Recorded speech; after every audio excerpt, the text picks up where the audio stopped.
කාර්මික හා තාක්ෂණ විද්‍යාලවල 2026 අධ්‍යයන වර්ෂයේ ආරම්භ වන පාඨමාලාවල සම්මුඛ පරීක්ෂණ ඉදිරි දිනවල පැවැත්වෙනවා.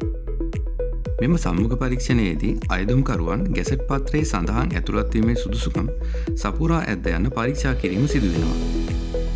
සම්මුඛ පරීක්ෂණයේදී ඔබ ඉදිරිපත් කළ යුතු වැදගත් ලිපි ලේඛන කිහිපයක් තියෙනවා. ඔබේ අනන්‍යතාවය තහවුරු කිරීමට ජාතික හැඳුනුම්පත හෝ පුද්ගලයන් ලියාපදිංචි කිරීමේ දෙපාර්තමේන්තුව මගින් නිකුත් කළ තාවකාලික ලිපිය. උපැන්න සහතිකයේ මුල් පිටපත. අධ්‍යාපන සුදුසුකම් තහවුරු කිරීමට අපොස සාමාන්‍ය පෙළ උසස් පෙළ විභාග ප්‍රතිඵල ලේඛනවල මුල් පිටපත්.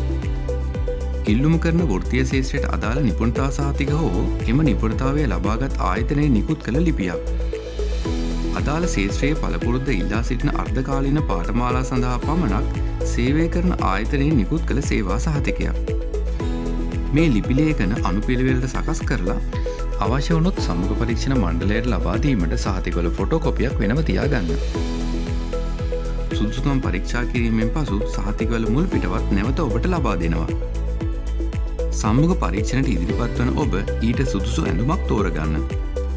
පිරිමි ළමුන් කළු තද පැහැ කලිසමක් සමග සුදු ලා පැහැති අත්දිග අත්කොට කමිසයක් හෝ විද්‍යාලයට ගැලපෙන සංවර ඇඳුමක් අඳින්න.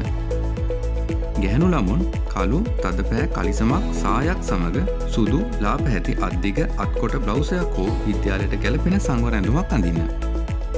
සහතිකවල අඩුපාඩු තිබුණත් පාඨමාලාවට අයදුම් කළ නොකළ සියලු දෙනා සම්මුඛ පරීක්ෂණයට සහභාගී වෙන්න. ශාස්ත්‍රයේ ප්‍රවීණයන් එදිනට මුණ ගැහෙන නිසා ජීවිතයට වැදගත් උපදෙස් ලබා ගන්න ඒක හොඳ අවස්ථාවක්. ඇතැම් පාඨමාලා සඳහා විශාල අයදුම්කරුවන් ප්‍රමාණයක් ඉල්ලුම් කර ඇති නිසා දිගු වේලාවක් සම්මුඛ පරීක්ෂණ ස්ථානයේ රැඳී සිටීමට සිදුවිය හැකි අතර ඊට සූදානම්ව යන්න. බෑග් එකේ වතුර බෝතලයක්, කෙටි ආහාරයක් තියාගන්න. සම්මුඛ පරීක්ෂණයේ තේරීපත් වන අයදුම්කරුවන්ට විද්‍යාලයේ ලියාපදිංචි වීමට දිනයක් හා ඊට අවශ්‍ය උපදෙස් එදින ලබා දෙනවා. සම්මුඛ පරීක්ෂණයට ඉදිරිපත් වන ඔබට සුබ පතනවා. ඔබේ අදහස් යෝජනා අපට ඉදිරිපත් කරන්න. ස්තුතියි.